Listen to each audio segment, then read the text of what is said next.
Som. Nós pregamos um livro, a Bíblia. Pregamos uma mensagem, o Evangelho. E pregamos uma pessoa, Jesus Cristo. E quando a tarefa for pregar em livros do Antigo Testamento? Pregamos um livro, a Bíblia. Pregamos uma mensagem, o Evangelho. E pregamos uma pessoa, Jesus Cristo. Graça e paz, irmãos. Prazer estar aqui novamente, dando sequência na nossa série sobre o livro de Jonas. E de fato, cumprir esse objetivo de pregar a palavra, o Evangelho e Cristo, nos livros do Antigo Testamento, é desafiador. Mas quando a gente alcança esse objetivo de encontrar Cristo e Evangelho, o resultado é muito satisfatório. Porque a gente descobre que Jesus Cristo é o tema de toda a Escritura. Além disso, ver esses livros nessa perspectiva nos faz repensar conceitos antigos que nós sempre ouvimos e que aprendemos, do tipo: Antigo Testamento é o tempo da lei, Novo Testamento é a graça. Já ouviu isso? A gente usa isso, às vezes, até no nosso dia a dia. Alguns dias atrás, no almoço do Dia das Mães, a família estava reunida e estava vendo meus sobrinhos conversarem, né? E lá na minha família a gente tem sobrinhos com mais de 20 e tem os pequenininhos. E eles falavam sobre meu pai, que completa 70 anos, ano que vem. Observando ele com as crianças menores, e um falou assim: nossa, como o vovoado é de boa com as crianças, né? Como ele é, olha como ele é paciente. Aí o mais velho olhou assim: você está vendo a fase do vovoado do Novo Testamento. A do Antigo Testamento você não pegou, não. Ele dava uns croques.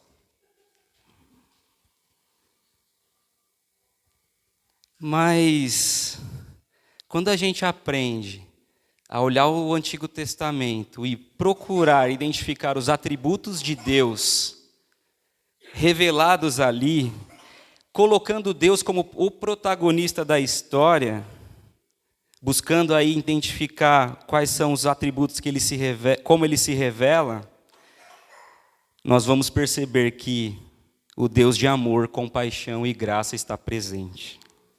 Se a gente sacudir o livro de Jonas, vai cair graça. Graça para os marinheiros, graça para Jonas, graça para os ninivitas e por aí vai. A ponto de nós colocarmos o nome dessa série de Um Oceano de Graça. Graça no Antigo Testamento, é isso que nós estamos vendo aqui. Para quem vai para a igreja desde cedo, talvez, assim como eu e muitas pessoas aqui, sem dúvida a história de Jonas é uma que mais nos marca. Talvez por conta dos eventos sobrenaturais que são narrados ali, um homem engolido por um peixe, uma planta que cresce num dia, e tudo que é citado. Inclusive, alguns críticos usam essas questões, essas narrativas dos fatos que aconteceram, para dizer que isso foi uma parábola ou uma alegoria. Mas nós não, irmãos. Nós cremos que o livro de Jonas se trata de eventos e fatos que, de fato, aconteceram. Talvez a dificuldade dessas pessoas esteja não com os fatos narrados em Jonas, mas com o Deus soberano. Porque se você crê num Deus soberano, que criou todas as coisas do nada, que ressuscitou Jesus Cristo, que é um milagre muito maior, você não deveria ter dificuldade com os fatos narrados no livro de Jonas. Será que o problema é com os fatos ou com o Deus soberano que pode fazer todas as coisas? Além disso, o próprio Jesus considerou esse livro como histórico. Ele é citado nos evangelhos de Mateus e Lucas. Se a história de Jonas fosse um mito, o que Jesus diz a respeito também ficaria sem sentido. Um outro problema ao estudar o livro de Jonas, que devemos evitar, é o enfoque exagerado nos personagens narrados. E a gente pode cometer esse erro quando a gente estuda personagens bíblicos. Do tipo, aprendendo lições com a coragem de Davi. 4 lições para você aprender sobre a coragem de Davi. Tenha a mesma fé que teve Abraão. Faça como o personagem tal. Nós podemos sim aprender lições com os personagens bíblicos, e vamos fazer isso através da vida de Jonas. Mas nós precisamos ir para a Bíblia, primeiro, para entender e conhecer quem é Deus. A Bíblia é a revelação especial de quem Deus é e seus atributos para nós. A gente, com a nossa tendência, nossa natureza caída de querer enxergar a gente em tudo, tudo é sobre mim, o que isso fala sobre mim, o que eu tenho que fazer? Calma um pouquinho. Somos 7 bilhões de habitantes, né? Nem tudo é sobre nós. Nem tudo é sobre nós, sobre o nosso ego. Vamos para a Bíblia entender quem é Deus. Quais são os atributos revelados dele? E aí sim, como que eu respondo a esse Deus? Como que eu reajo? E aí sim eu vou conhecer quem eu sou. Mas primeiro eu procuro entender quem ele é. E não é diferente no livro de Jonas. O livro de Jonas trata sobre Deus, sobre o seu poder e sua soberania, sobre a criação e sobre as circunstâncias, sobre sua misericórdia e sobre o seu perdão. Se tiver uma frase para você gravar sobre o livro de Jonas, e é um versículo que o próprio Jonas cita em sua oração, é: a salvação pertence ao Senhor. E com essa consciência nós vamos continuar aprendendo o texto. Na semana passada, no sermão que o pastor trouxe, ele avançou 3 versículos, né, logo no primeiro capítulo. E foi falado sobre a soberania de Deus sobre a criação, a impossibilidade de nós fugirmos da presença de Deus. E hoje nós vamos continuar. Mais 3 versículos. Então, nós vamos ler do 4 ao 6. Na verdade, eu vou ler desde o primeiro, para não perder o contexto aqui, mas os 3 versículos iniciais já foram pregados na semana passada, e hoje nós avançamos no 4, no 5 e no 6. Então, Jonas capítulo 1, versículo 1, o texto diz assim: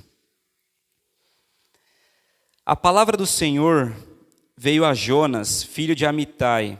Vai agora à grande cidade de Nínive e prega contra ela, porque a sua maldade subiu até mim. Jonas, porém, fugiu da presença do Senhor na direção de Tarsis. Descendo para Jope, achou um navio que ia para Tarsis, pagou a passagem e embarcou nele a fim de ir para Tarsis, fugindo da presença do Senhor. Mas o Senhor enviou um forte vento sobre o mar e caiu uma tempestade violenta, de modo que o navio estava a ponto de se despedaçar. Então os marinheiros tiveram tanto medo que cada um clamou ao seu Deus e atiraram a carga do navio no mar para deixá-lo mais leve. Mas Jonas havia descido ao porão do navio e, tendo-se deitado, dormia profundamente. O capitão dirigiu-se a ele e disse-lhe: que fazes tu dormindo? Levanta-te, clama ao teu Deus, talvez assim ele se lembre de nós, para que não morramos. Até aqui.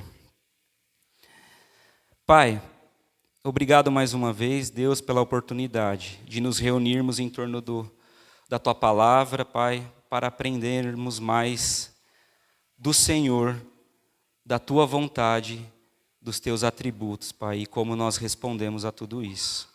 Senhor, que o Teu Espírito fale aos corações. Nós cremos na pregação da palavra para transformar corações de pedra em corações de carne rendidos ao Senhor.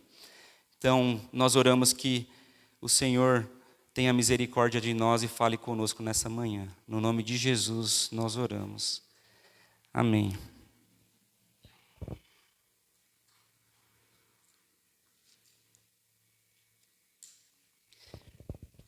Irmãos, o fato é que Deus deu uma ordem para o profeta. E ele desobedece. eu quero, através desse sermão, observar um pouco com o texto de hoje os motivos que levaram Jonas a desobedecer, quais foram essas consequências e, principalmente, como Deus agiu em relação a tudo isso.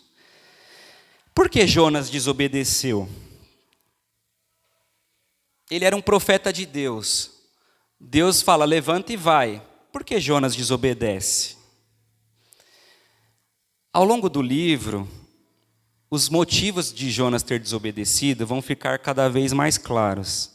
Mas considerando todo o contexto que nós já conhecemos, a pregação da semana passada, a gente já consegue considerar algumas coisas. E eu coloco aqui 2 motivos principais para Jonas ter desobedecido ao Senhor.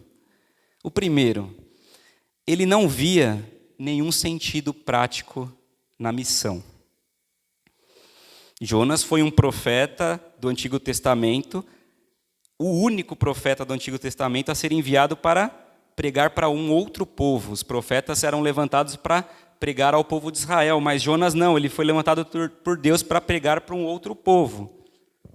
E como nós aprendemos aqui, esse povo era muito hostil a Jonas e ao povo de Jonas. Não é ruim a gente estar num lugar onde a gente não compartilha dos mesmos valores, daquilo que a gente acredita, estar num ambiente hostil a nós, o quão desconfortável isso pode ser. Semana passada, o Lucas, no sábado, ele me chamou e falou assim, papai, eu vou ter um aniversário para ir do meu amigo, e eu quero dar um presente para ele. Ele gosta muito do Palmeiras, e eu quero dar um presente, algo que seja do Palmeiras para ele. Aí eu já fiquei meio assim, né? Eu falei, tá, você quer ir aonde? Ele falou, no shopping tem uma loja que só tem artigos do Palmeiras. Eu quero ir lá, porque lá com certeza vai ter alguma coisa que combine com ele. Eu falei, você vai me fazer entrar na loja do Palmeiras? Ele falou, sim. Aí eu falei, tá bom. Eu falei, como é que eu vou entrar nessa loja? É um ambiente totalmente hostil para mim, sem que as pessoas achem que eu faça parte daquilo, né? Fui no guarda-roupa, peguei uma blusa toda preta que eu tenho. Procurei uma calça jeans preta, eu não tenho. Achei uma calça de moletom preta. Aí eu coloquei, fui todo de preto para entrar na loja. Falei, eu vou ali, mas eu não sou dali, vou deixar isso bem claro. E fui com ele. Entrei lá naquele ambiente verde, né? E aí o Lucas foi lá, tal, escolheu. Aí escolheu uma bola do Palmeiras. Aí eu falei, tá, você quer levar isso? Falei, quero. Aí eu olhei assim, vamos ver na Centauro quanto que é, porque eu não vou comprar aqui não.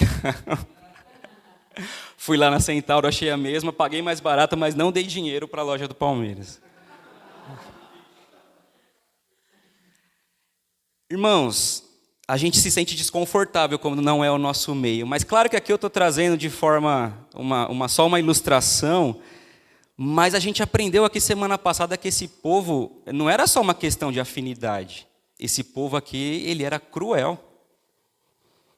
Se você estuda a história dos assírios, e eu trouxe aqui 2 coisas que quando eu li eu falei, nossa, eles capturavam os inimigos, cortavam as pernas, os braços, e deixavam apenas um braço, para que enquanto essa pessoa estivesse morrendo, eles, como uma forma de escárnio, cumprimentassem a pessoa que estava morrendo. Forçavam os familiares das vítimas a desfilarem carregando a cabeça dos seus entes queridos espetadas no alto de estacas de madeira. Quem quer estar próximo de um povo assim? Jonas não via um sentido prático para fazer isso. E Jonas também, ele não via um aspecto nem teológico para essa missão. O Jonas, como nós aprendemos, é um profeta nacionalista.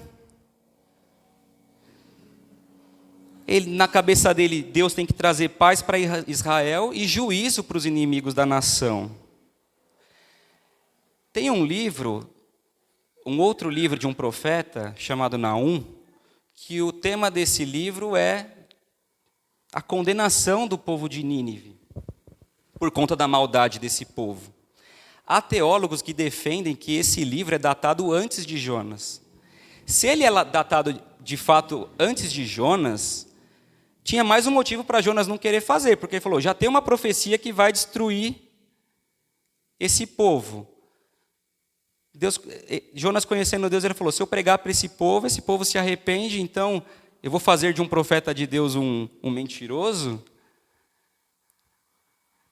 Deus não vai estar cumprindo a profecia dele de paz para Israel e justiça para os povos que subjugam Israel? Mas e se Naum foi escrito depois?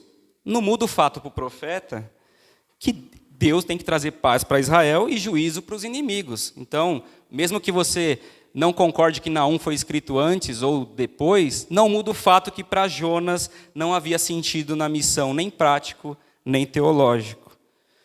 Senhor, eles são poderosos demais, eles estão crescendo, vão nos esmagar. Não dá para ter misericórdia deles. Esse povo não merece. Esse povo não merece a misericórdia do Senhor. Irmãos, o que está acontecendo aqui? Jonas está querendo um Deus de acordo com a sua preferência. Um Deus que simplesmente destrói os maus, como os ninivitas, e abençoa os bons, como o exemplo de Jonas e seus compatriotas. Jonas estava tendo problema com a missão, mas o problema de Jonas maior era com Deus que mandou a missão. Como ele não conseguia enxergar uma boa razão para a ordem que ele recebeu de Deus, Jonas concluiu, não deve ter razão nenhuma. Ele duvidou da bondade, da sabedoria e da justiça de Deus.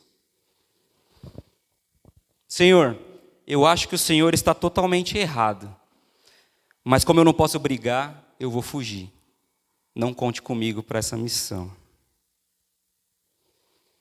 Jonas não confiou na bondade, na sabedoria de Deus. Sabe quando a gente está educando os filhos? Se você tem filhos ali na casa dos 5, 10 anos, como eu, que você fala e a criança, por quê? E você vai lá e explica. Mas por que tem que ser assim? Você vai lá e explica. Mas por que, pai? Aí você vai lá e explica. Chega uma hora que você só quer simplesmente falar, não dá para você confiar que eu quero o seu bem, que eu estou tentando te ensinar no caminho certo? Mas não. Jonas não confia, ele não vê sentido e ele desobedece. Deus, eu aceito o Senhor e suas regras, se eu concordar com elas, se estiverem alinhadas ao meu senso de justiça. Nós somos mimados. Se for do meu jeito, eu te aceito. O livro de Jonas é cheio de ironias, né? Uma delas é, ao longo do livro você vai ver Jonas indignado, você vai ver Jonas com raiva, você vai ver Jonas com tristeza, você vai ver Jonas com revolta, vai ver Jonas apático. Mas tem um momento que você vai ver Jonas feliz, que o texto fala, que ele ficou com grande alegria. Qual foi esse momento? Quando Deus faz uma planta para ele. Aí ele fica todo feliz, ele fala, fiquei muito contente. Como se ele dissesse, opa, até que enfim Deus olhou para mim, não é possível. Esse sim. Aqui, irmãos, já há uma primeira aplicação para nós. Quando as coisas não estão da nossa maneira, nós precisamos decidir. É Deus quem sabe o melhor para nós, ou somos nós que sabemos? Uma característica de um coração humano não transformado por Deus é decidir que nós sabemos. Deus não sabe não, vou fazer do meu jeito. E acaba desobedecendo. Nós duvidamos de que Deus é bom, ou que Ele esteja de fato comprometido conosco. Não vemos nenhuma razão para o que Deus diz ou faz, presumimos que não há razão nenhuma e desobedecemos. Queremos o Jesus que nos dá coisas, mas não o que nos encarrega para as nossas missões. Muitas vezes rejeitamos o Jesus que vai nos tirar da zona de conforto. nós preferimos abandonar a fé do que seguir os seus mandamentos. Não fugimos da fé porque fugimos de Cristo, mas porque esse Cristo não aceita que vivamos segundo nossos interesses pessoais. Está aqui os motivos, alguns motivos da desobediência de Jonas. E as consequências? Fato é que ele desobedeceu, falamos dos motivos. Versículo 4. Mas o Senhor enviou um forte vento sobre o mar e caiu uma tempestade violenta, de modo que o navio estava a ponto a despedaçar.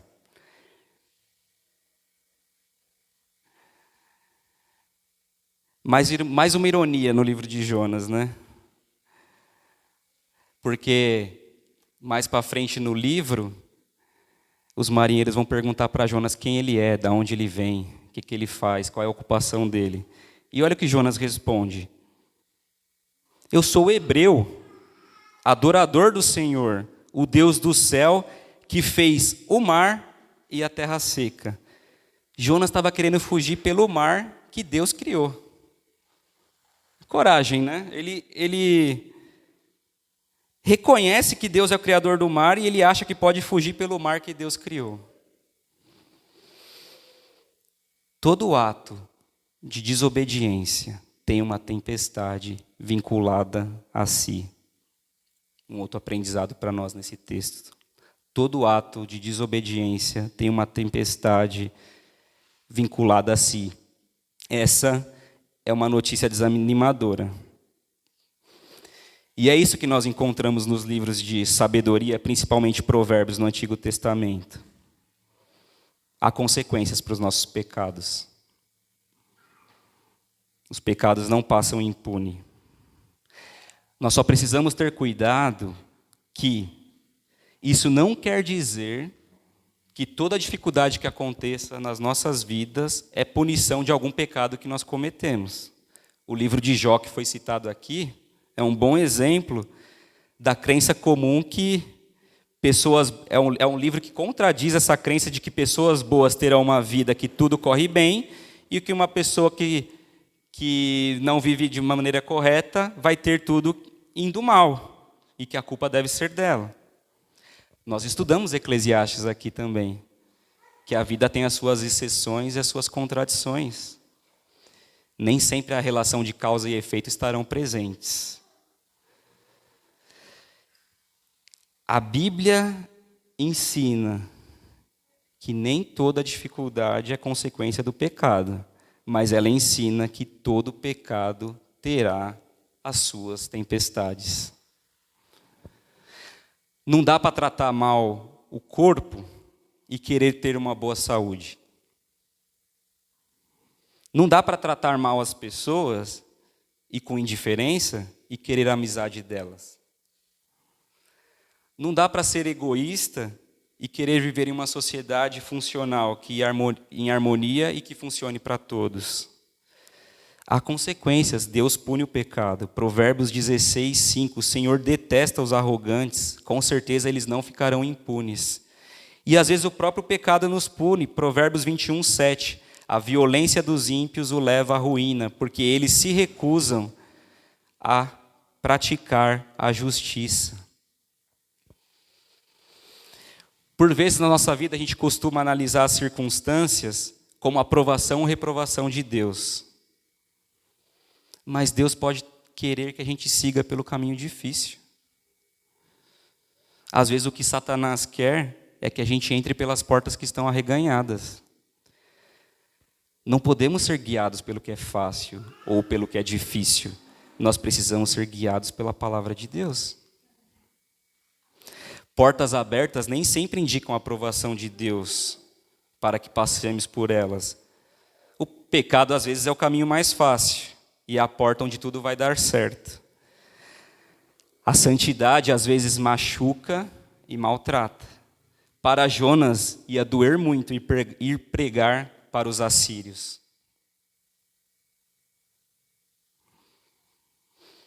Fato é que pecamos e temos as consequências. E aqui Jonas começa a viver as consequências da sua desobediência. E como se diz, começa a passar por alguns apertos. Sabe aquele dito popular? Quem não vem pelo amor, vem pela dor? Não está na Bíblia não, tá? Mas olha, eu digo que tem teologia nesse negócio aqui. E Jonas começa a viver essa experiência.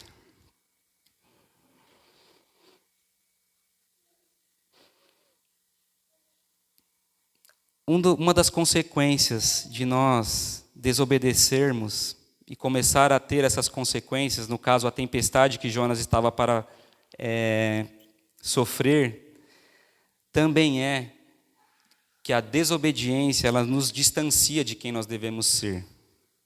Versículo 5. Então os marinheiros tiveram tanto medo que cada um clamou ao seu Deus e atiraram a carga do navio no mar para deixá-lo mais leve. Mas Jonas havia descido ao porão do navio e, tendo-se deitado, dormia profundamente.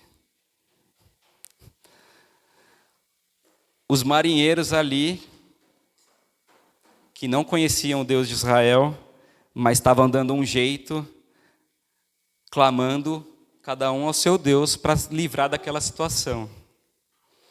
Sabe aquela história, quando o avião está caindo, ou o pitbull sai da corrente, não tem ateu que sobreviva, né?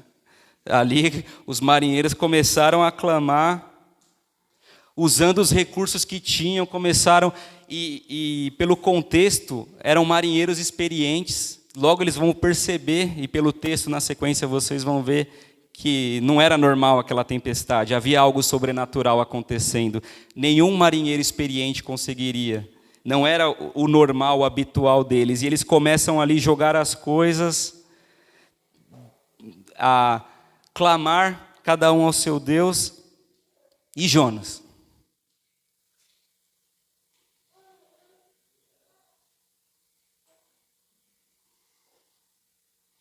O único no barco temente ao Deus verdadeiro estava dormindo. Os homens que não conheciam a Deus estavam procurando sinceramente por deuses falsos. Jonas estava fugindo do Deus verdadeiro. Quantos de nós, a começar de mim, muitas vezes nós somos constrangidos pela devoção de homens ímpios? Extremistas religiosos se explodem os outros por conta de uma mentira. Às vezes nós mal conseguimos amar em nome de uma verdade. Jonas, o único temente a Deus, está distante, está dormindo. E o capitão se dirige a ele e diz: que fazes tu dormindo? Levanta-te, clama ao teu Deus. Talvez assim ele se lembre de nós para que não morramos. Percebe que naquele momento a fé de Jonas no Deus verdadeiro não traz nenhum benefício público ou coletivo. Ele está inerte, indiferente ao que está acontecendo, dormindo no fundo do navio. A fé dele não produz nenhum benefício para aquela situação naquele momento. No Sermão do Monte, Jesus disse que o mundo veria as nossas boas obras, as obras dos crentes, e glorificariam a Deus. Mateus 5,16. O mundo não verá quem é o nosso Senhor se não vivermos como deveríamos. O estado de desobediência de Jonas fez com que não era possível as pessoas conhecerem o Deus de Jonas enquanto ele estava dormindo no navio. Jonas deveria estar orando para o Deus vivo, mas estava dormindo no porão. Quem estava lá em cima são homens sem Deus, que enquanto tentam deixar o navio mais leve, clamam por salvação. E eles não apenas clamam, mas dentro dos recursos que eles tinham, eles faziam o que era possível para salvar aquele navio. Só que um pouco mais à frente a gente vai entender que o fardo do navio estava dormindo no porão. Não eram as coisas que eles tinham que jogar no mar. Quando nós negamos cumprir a vontade de Deus, deixamos de ser luz. E nos colocamos em posição de sermos criticados e repreendidos até pelos de fora, como o capitão fez com Jonas. Um capitão pagão está acordando o Jonas e dizendo: vai orar, quem sabe o seu Deus não salva. Deus está usando até o incrédulo pagão para acordar Jonas.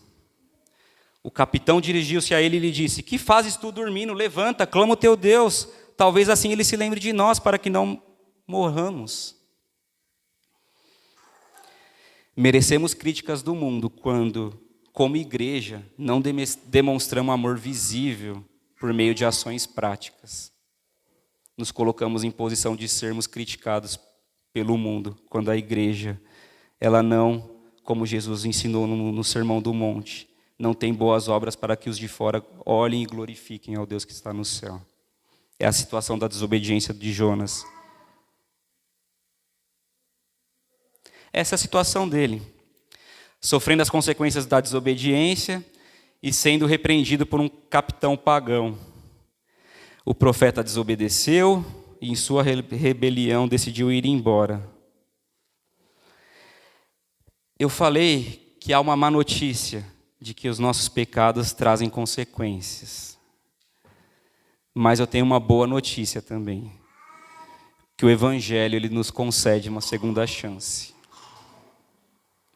Deus poderia ter esmagado Jonas se quisesse. Em vez disso, pacientemente ele foi atrás de Jonas.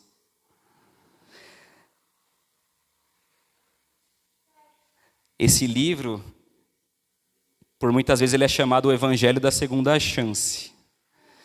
Moisés, por exemplo, não teve uma segunda chance. Deus mandou ele falar com a rocha, ele bateu ao invés de falar, e ele não pôde entrar na terra prometida, Números 20, do 7 ao 12. Jonas, no entanto, desobedeceu, mas Deus foi atrás dele e lhe disse: vamos lá, Jonas, vamos começar tudo de novo, dessa vez você vai a Nínive. Nem todos receberam uma segunda chance como Jonas. Você que já leu o livro de Jonas, talvez pense que o resgate vai começar lá quando o peixe vomita Jonas na praia. Mas presta atenção no versículo 4. O Senhor enviou um forte vento sobre o mar. O resgate de Jonas já está começando aqui, no vento, e Deus agindo na natureza para esse resgate. Nesse texto a gente aprende que Deus pode levantar ondas sobre a nossa vida como um exercício de misericórdia. A misericórdia de Deus muitas vezes vai chegar até nós como ondas de tempestade, como ondas em uma tempestade. Sua misericórdia vai parecer por muitas vezes esquisita e violenta, mas é ela que nos impede de andar por nossos próprios caminhos. A má notícia de que o ato de desobediência nos leva a consequências, a boa notícia é que a Bíblia também ensina que as dificuldades para nós cristãos podem ajudar a reduzir o poder do pecado sobre o nosso coração. As tempestades podem nos acordar para verdades que de outra forma jamais enxergaríamos. Podemos desenvolver fé, esperança, paciência, humildade, autocontrole, como mais nada pode. Paulo vai dizer isso em Romanos 8, 28. Sabemos que todas as coisas cooperam para o bem daqueles que amam a Deus, daqueles que são chamados segundo o seu propósito. Quando tempestades entram na nossa vida, quer em consequência dos nossos erros, quer não, os cristãos têm a promessa de que Deus as usará para o bem deles. E esse bem que o apóstolo Paulo está falando em Romanos, não quer dizer, não está se referindo ao nosso conforto, ou à nossa saúde, à nossa segurança, ou algo que desejamos, mas aquilo que é bom para nós, nos prepara para a vida eterna, forja o nosso caráter e nos ensina a ser cristãos melhores. Todas as coisas cooperam para o bem daqueles que amam a Deus. As nossas dificuldades, as nossas dores, como foi cantado aqui. Deus está usando tudo isso Porque aquele que começou a boa obra é fiel para completá-la até aquele dia. Deus já está na tempestade aqui, agindo. Não há como fugir dele. Deus está no controle das circunstâncias. O apóstolo Paulo diz em Atos: nele vivemos, nos movemos e existimos. Tem algo mais completo do que isso na vida? Nele vivemos, nos movemos e existimos. Como fugir de um Deus assim? Mesmo em nossas rebeliões, estamos sob a mão dele. Mesmo em nossos piores pecados, Deus está ao nosso lado, estendendo uma mão de misericórdia e alertando para o perigo que virá.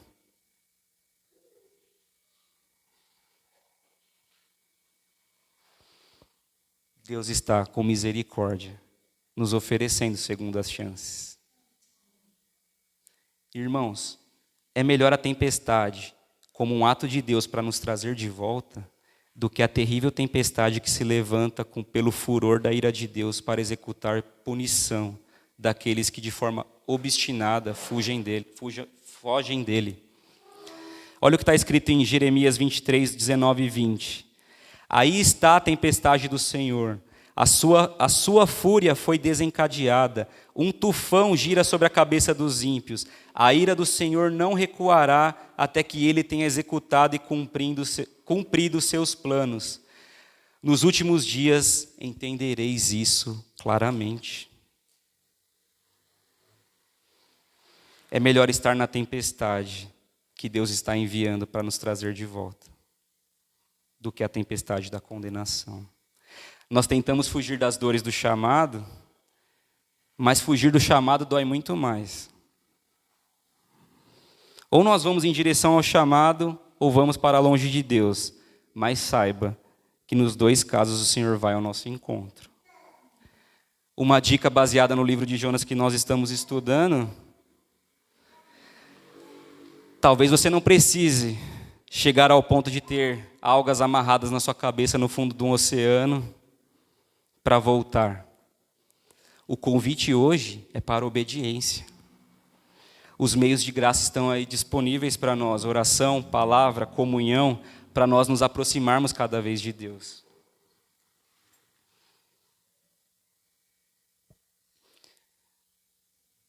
Se você é salvo em Cristo Jesus, Deus vai ao seu encontro.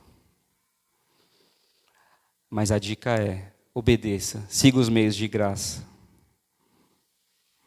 Talvez você não precise ser resgatado no fundo do oceano. Quantos atos de covardia nós acumulamos na vida? Quantas Nínives nós fugimos? De quantas Nínives nós fugimos, vez após vez?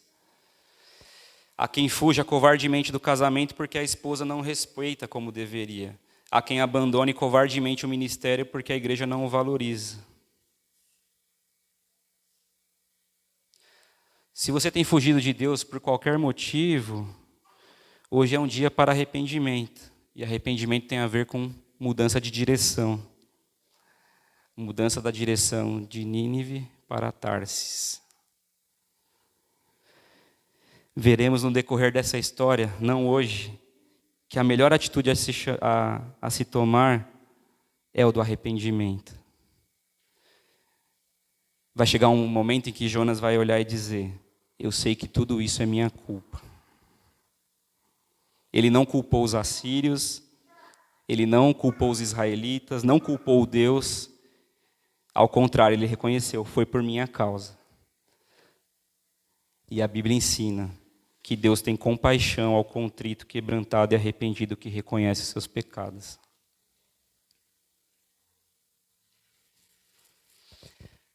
Há duas formas da gente fugir e viver distante de Deus. Os ninivitas violentos, que desconsideram Deus de suas vidas, praticam tudo o que é mal, tanto que o texto fala que a maldade chegou até Deus dessa cidade. Então desconsideram a Deus de suas vidas e, como o texto de Romanos diz, estão entregues à maldade, à ganância, à depravação. E tem Jonas, um religioso, um profeta, que quer fazer de Deus quer fazer um Deus à sua maneira e de alguma forma controlar. Os dois precisam de salvação aqui. O povo que não conhece e aquele que conhece a Deus e está fazendo várias coisas para tentar controlar ou de alguma forma merecer a salvação. E essa história se repete por toda a Bíblia. Vários exemplos na Bíblia. A própria parábola do filho pródigo ou dos filhos perdidos. Ambos estão tentando escapar do controle do pai. Um desobedece todas as regras e sai, para a vida. E o outro está dentro de casa, querendo cumprir todas as regras e apostando em um eventual mérito que ele possa ter diante do pai. Mas a verdade é que nenhum dos dois confiava integralmente no amor do pai. Paulo também vai desenvolver essa ideia em Romanos 1-3. Ele olha para os gentios pagãos, cheios de maldade, cheios de ganância. Olha para os judeus virtuosos no capítulo 2, que se gloriam da lei. E depois de analisar tudo isso, ele chega a uma conclusão bem conhecida de todos nós no versículo 10. Não há um justo sequer. Todos se desviaram. A menos que a gente tenha essa compreensão de que somos pecadores, de que não há um justo sequer, nós não conseguiremos olhar para um povo como os de Nínive e achar que eles não podem ser salvos. Somente quando compreendemos inteiramente esse evangelho é que não seremos exploradores cruéis como os ninivitas, nem crentes farisaicos como Jonas, mas sim homens e mulheres à imagem de Cristo, transformados pelo Espírito. Já ouvimos aqui, a religião é o homem tentando fazer algo para obter o favor de Deus. No Evangelho, é Deus quem vai ao encontro do homem, atrás daqueles que lhe desobedecem e procura trazê-los de volta. Jonas desobedeceu e ele foi atrás de Jonas. Deus foi atrás de Jonas. E é esse Deus que no seu ato supremo de compaixão nos enviou seu Filho Jesus para ser o nosso Redentor. É pela graça que nós somos salvos. A salvação pertence ao Senhor. Essa graça fez a cidade mais violenta ser palco de um dos maiores avivamentos espirituais ocorridos que se tem registro na Bíblia.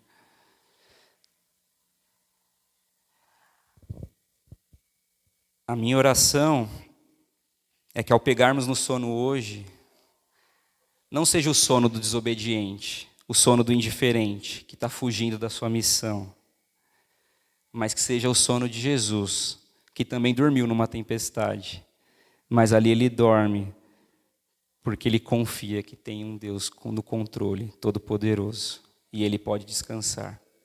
Que esse seja o nosso sono, não da indiferença, mas um sono de quem confia num Deus soberano, o Deus que se revela no livro de Jonas. Amém, irmãos? Vamos orar. Pai, obrigado, Senhor, pela Tua palavra. Obrigado pela Tua graça, Senhor, que nos alcança. Nós não somos merecedores, como aprendemos aqui, Senhor.